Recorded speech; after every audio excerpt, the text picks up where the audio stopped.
Salut les amis, comment vous allez? J'espère que vous allez très bien. Ici c'est Master Trading. Aujourd'hui nous allons continuer la formation de la session numéro 1. Dans la session numéro 1, nous avons parlé du trading. On a essayé de définir le trading. Le trading égale à le commerce. Et le trader égale à un commerçant. Nous avons parlé d'un marché financier qui est le Forex. Nous avons dit que le Forex, c'est le marché des changes. Et on échange quoi? Les devises. Devises égale à monnaie. Et les devises sont échangées sur le Forex. Par exemple, l'euro, le dollar, franc CFA, les monnaies, yen, etc. Donc, pour ne pas trop parler, nous allons continuer la deuxième session.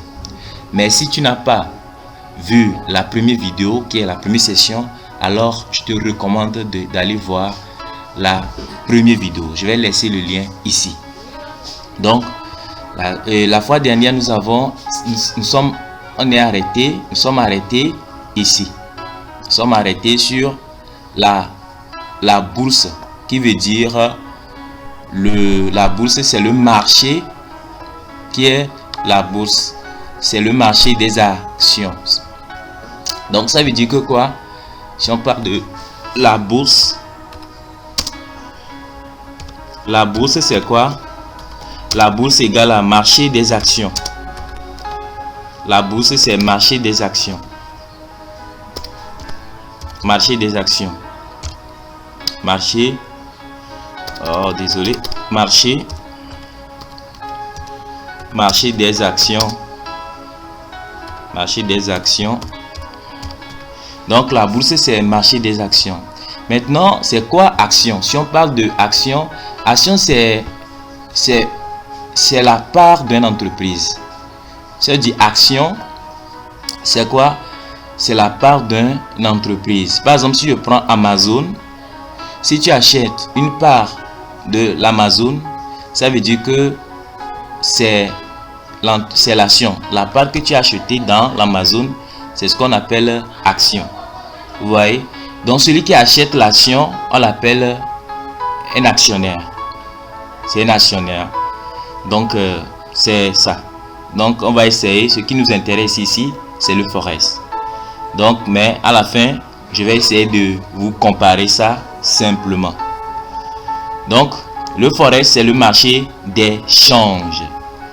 Il faut savoir que aussi que le Forex, le marché Forex est le plus liquide au monde. Donc, c'est le marché le plus liquide au monde. Et c'est que, notez qu'avant, seules les banques, les grands établissements financiers pouvaient faire quoi? Pouvaient négocier des devises en ligne. Pourquoi? Car l'investissement minimal était de l'ordre de 10 millions de dollars. Donc avant, c'est quoi? Avant, seules les banques et les grands établissements financiers qui pouvaient négocier des devises en ligne. Car l'investissement minimal était quoi? Était de l'ordre de 10 millions de dollars. Mais il est aujourd'hui possible à n'importe quel individu de négocier des devises en ligne. Vous voyez? Donc aujourd'hui, il est facile de négocier. C'est un avantage pour nous aujourd'hui. Vous voyez? Donc, par exemple, pour devenir ou bien pour intervenir ou bien pour arriver sur le Forex, pour intervenir sur le Forex, tu dois passer par un broker. Le broker, c'est un courtier, c'est encore un courtier. Vous voyez? Le broker, par exemple, le broker, c'est encore un courtier. Un courtier. Donc, un courtier, le broker, c'est encore un courtier. Donc c'est lui, il intervient, le courtier ou bien broker, il est l'intermédiaire entre le marché et toi. Donc ça veut dire qu'il est au milieu entre toi et le marché. C'est lui qui emmène nos positions sur le marché. Donc tu es obligé de créer le compte chez le broker. Tu es obligé de créer le compte chez le broker ou bien un courtier. Et où tu vas trouver le broker, c'est sur l'internet. Il y a plusieurs types de brokers aujourd'hui. Et maintenant, c'est quoi plateforme de trading? C'est quoi les plateformes de trading? Donc on parle de les plateformes de trading. C'est quoi? Nous avons plusieurs plateformes de trading. Nous avons plateformes comme MT5, MT4 d'abord. Nous avons plateformes comme MT5. Nous avons TradingView et TradingView.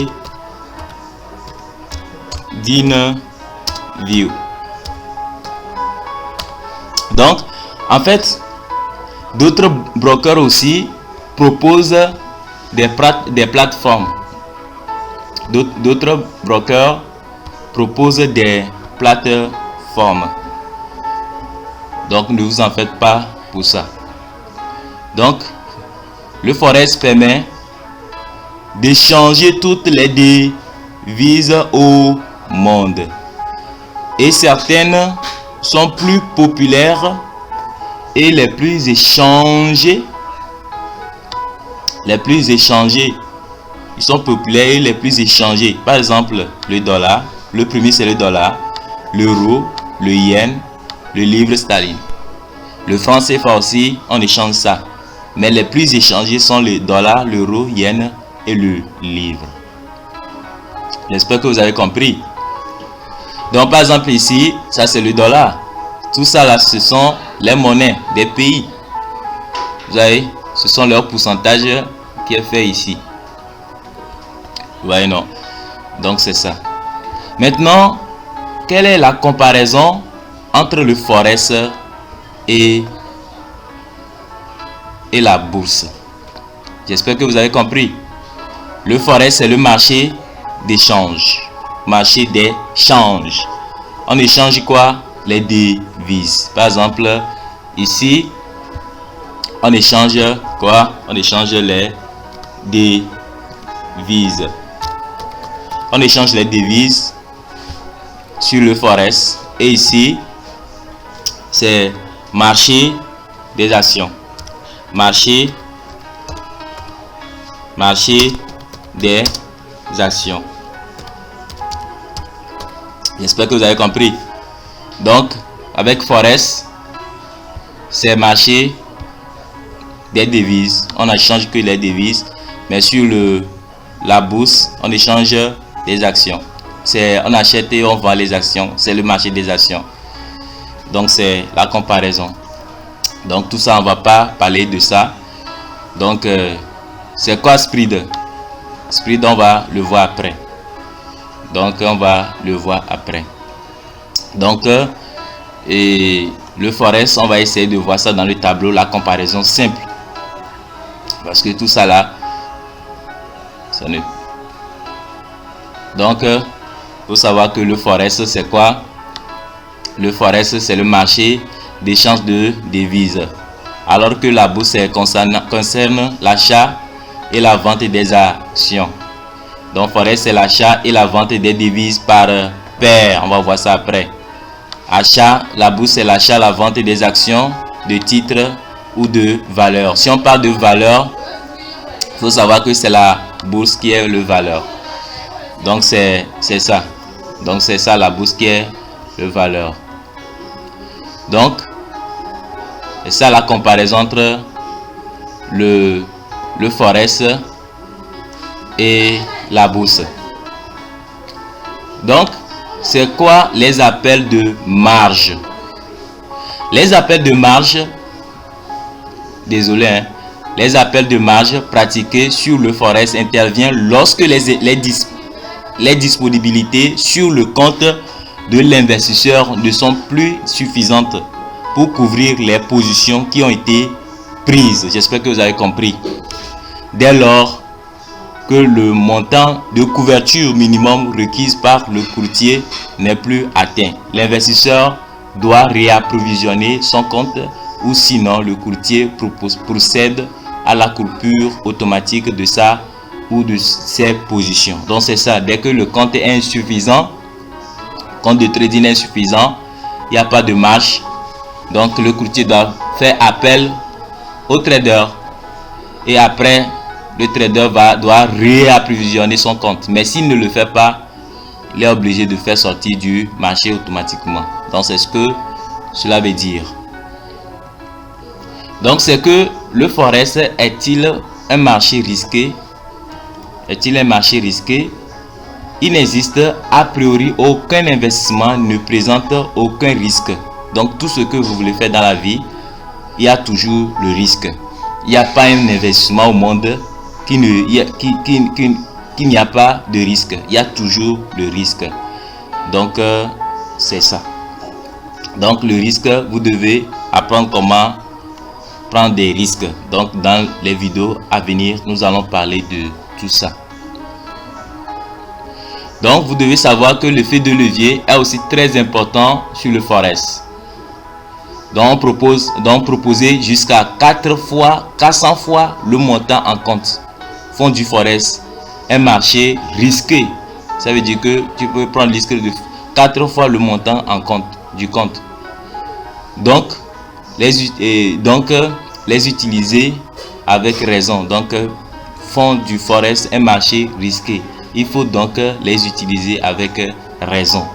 Tu vois, le fait de levier est très élevé.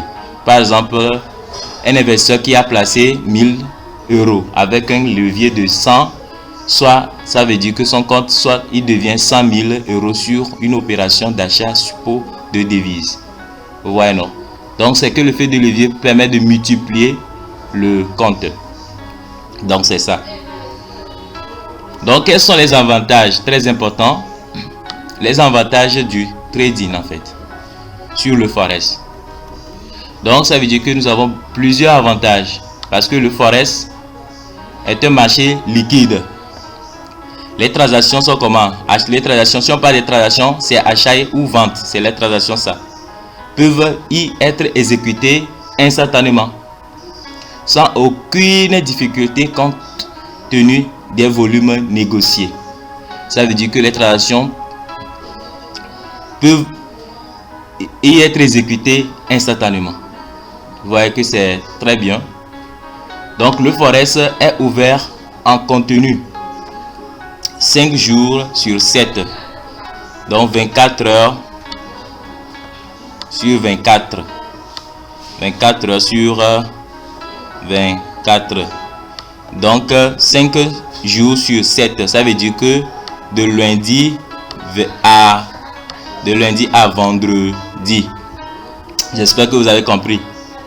Donc c'est ça. Donc il est ainsi pour les places financières de Londres. Par exemple ici, on veut dire quoi? Ici,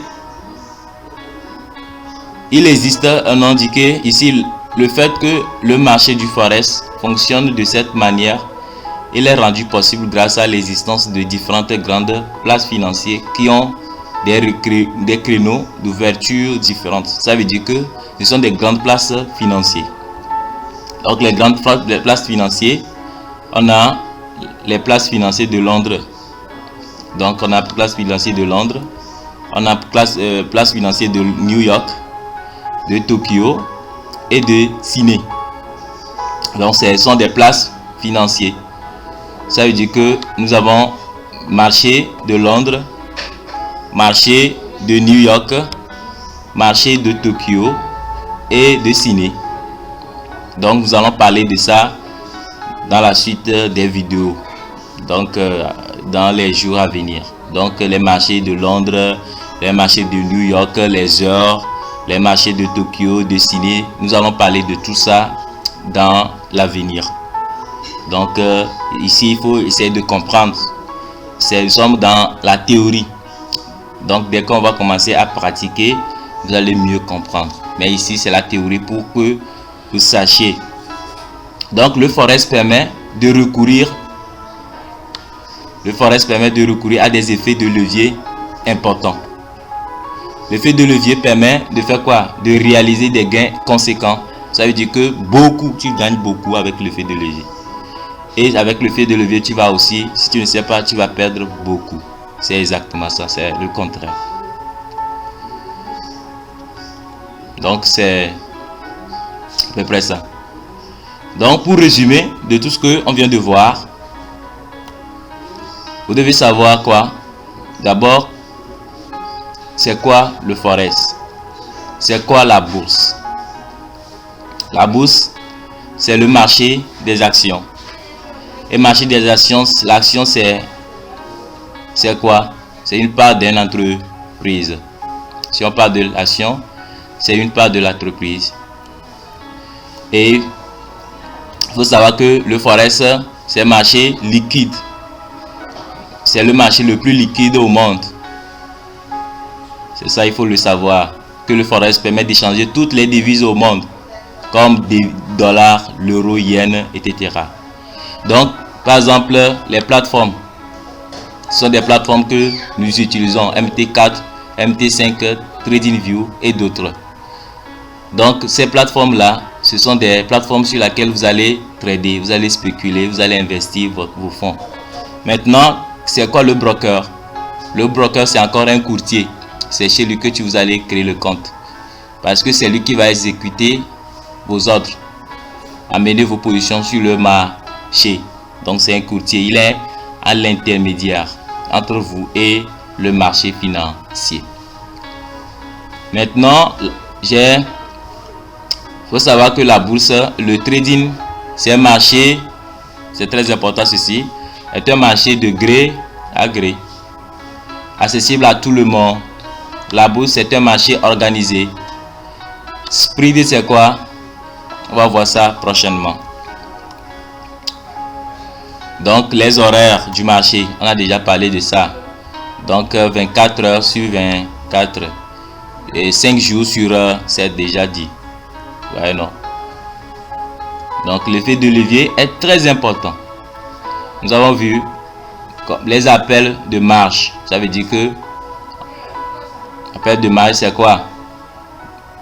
Donc, l'appel de marge pratiqué sur le forex intervient lorsque les disponibilités sur le compte de l'investisseur ne sont plus suffisantes pour couvrir les positions qui ont été prises. C'est tout. C'est tout ça. C'est le résumé ça. Donc, vous devez connaître aussi l'avantage du trading sur forex. Parce que c'est très important de les connaître. Forex est un marché liquide. Forex est un marché. Le forex est ouvert en continu. 5 sur 7. Donc, les places financières. Par exemple, là, on aura Londres, de New York, marché de Tokyo et de Sydney. Ce sont des places financières. Vous voyez, places financières. Donc, ce sont des places financières. Ce n'est pas financier, mais désolé, c'est places financières. Ok, je vois que on va s'arrêter ici. La comparaison, on a déjà vu. Forex et la bourse. Donc, on va s'arrêter ici. J'espère que vous avez aimé la vidéo. Donc, si c'est ta première fois, n'oubliez pas de liker, de s'abonner. Et à la prochaine.